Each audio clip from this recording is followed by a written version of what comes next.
Chemical equilibrium. ये जेका chemical equilibrium आहे उन जो तालुक रिवर्सिबल रिएक्शन सां हूंदो आहे। डायरेक्शन जे हिसाब सां रिएक्शन जा ॿ क़िस्म हूंदा आहिनि। यादि रखो, डायरेक्शन जे हिसाब सां रिएक्शन जा ॿ क़िस्म हूंदा आहिनि। हिकिड़ो उहो क़िस्म हूंदो आहे जंहिंमें रिएक्टेंट प्रोडक्ट में तब्दील थींदा आहिनि ऐं प्रोडक्ट वापसी रिएक्टेंट में तब्दील थींदा आहिनि। अहिड़े रिएक्शन खे डबल एरो सां ज़ाहिर कबो आहे। हिकिड़े जो मुंहुं प्रोडक्ट जी तरफ़ हूंदो आहे, हिकिड़े जो मुंहुं वरी रिएक्टेंट जी तरफ़ हूंदो आहे। हीउ आर रिएक्टेंट खे ज़ाहिर थो करे, पी प्रोडक्ट खे ज़ाहिर थो करे। एक्स जेको आहे इहो मतिलबु रिएक्टेंट जा मोल्स आहिनि ऐं वाई जेको आहे उहो मतिलबु प्रोडक्ट जा मोल्स। हाणे ही कुझु रिवर्सिबल रिएक्शन मूं लिखिया आहिनि जिनखे मूं डबल एरो सां ज़ाहिर कयो आहे। हिन में कार्बन मोनोऑक्साइड, कार्बन डाइऑक्साइड ऐं ऑक्सीजन में टुटे पई, वरी ही वापसी मिली करे कार्बन मोनोऑक्साइड ठाहिनि पिया। यानी कि ही रिएक्शन रिवर्सिबल आहे जंहिंमें रिएक्टेंट प्रोडक्ट में तब्दील थियनि पिया ऐं प्रोडक्ट वापसी रिएक्टेंट में तब्दील थियनि पिया।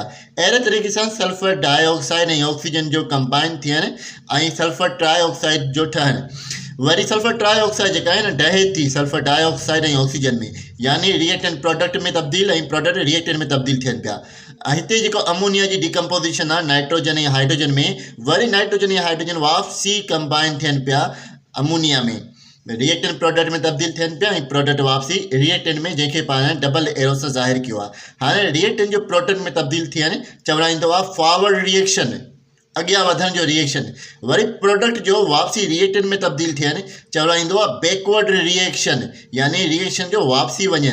जेॾीमहिल रिएक्शन शुरू थियो हो न तेॾीमहिल पावर प्रोडक्ट न हुया, पावर जेकी शइ हुई उहा हुई रिएक्टेंट, यानी पावर जेका बि मिक़दार हुई न सिर्फ़ु रिएक्टेंट जी मिक़दार हुई।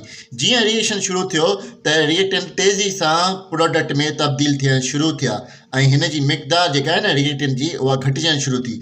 जीअं रिएक्टेंट जी रफ़्तार घटिबी त जेका रिएक्टेंट जी तब्दील थियण जी रफ़्तार आहे उहा बि घटिबी। यानी कि रिएक्शन जी शुरूआति में rate of forward reaction, reaction जे अॻियां वधण जी रफ़्तार तेज़ हुई, लेकिन जीअं रिएक्शन अॻिते वधियो रिएक्टेंट घटि थींदा विया ऐं हिन जे घटि थियण सां रेट ऑफ फॉरवर्ड रिएक्शन बि घटि थींदो वियो।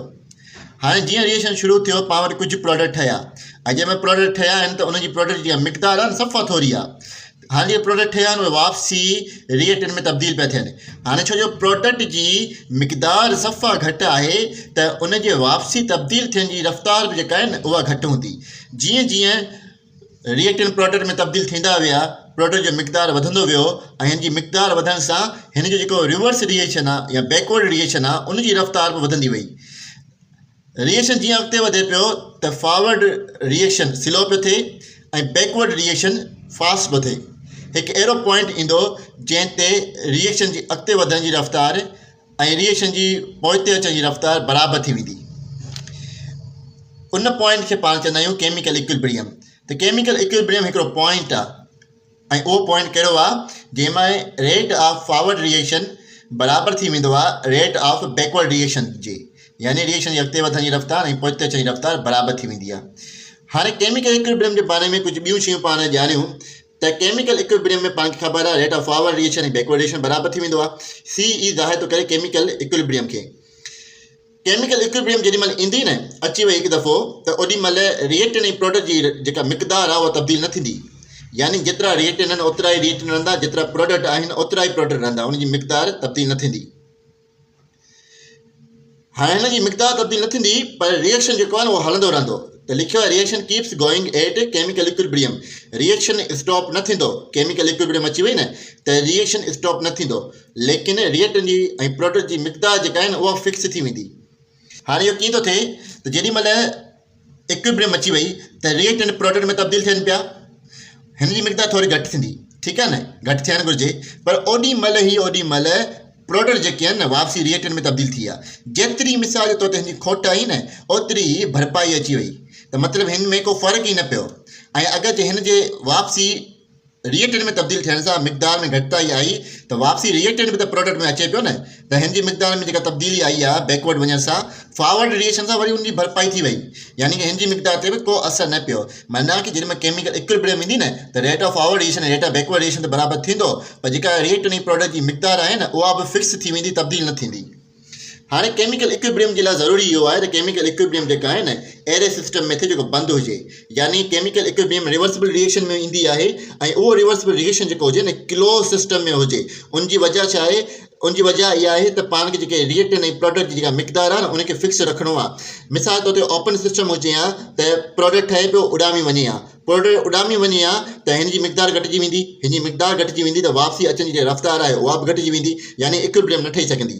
इक्विलिब्रियम ठहण जे लाइ ज़रूरी इहो आहे त जेको पंहिंजो रिएक्शन थिए थो न उहो क्लोज़ सिस्टम जे अंदरि थिए। हाणे इक्विलिब्रियम अची वई त पंहिंजा रिएक्टेंट ऐं प्रोडक्ट ॿई सिस्टम जे अंदरि मौजूदु आहिनि। हाणे पाण वटि मिसाल तौर ते ऑक्सीजन आहे जेका ओज़ोन में तब्दील बि थिए, त रिएक्टेंट आहे ऑक्सीजन ऐं प्रोडक्ट आहे ओज़ोन। हिते रिएक्टेंट आहे ऑक्सीजन ऐं प्रोडक्ट आहे ओज़ोन, ॿई क्लोज़ सिस्टम में अंदरि मौजूदु आहिनि, माना हिक टाइम ते ॿई शयूं मौजूदु आहिनि। हाणे इक्विलिब्रियम जेॾी महिल अचे थी ऐं सिस्टम जे अंदरि जेके इक्विलिब्रियम में रिएक्टेंट ऐं प्रोडक्ट जी मिक़दार गॾियल हूंदी आहे न उनखे चइबो आहे इक्विलिब्रियम मिक्सचर। त इक्विलिब्रियम मिक्सचर छा हूंदो आहे? जंहिंमें इक्विलिब्रियम आई ऐं सिस्टम जे अंदरि रिएक्टेंट ऐं प्रोडक्ट जेका मिक़दार गॾियल आहे उन मिक़दार खे चइबो इक्विलिब्रियम मिक्सचर। त असां उमेद थो कयां त रिवर्सिबल रिएक्शन उनजा characters, chemical equilibrium, rate of forward reaction, rate of backward reaction, equilibrium जा पॉइंट, इहे तव्हांखे सम्झ में अची विया हूंदा।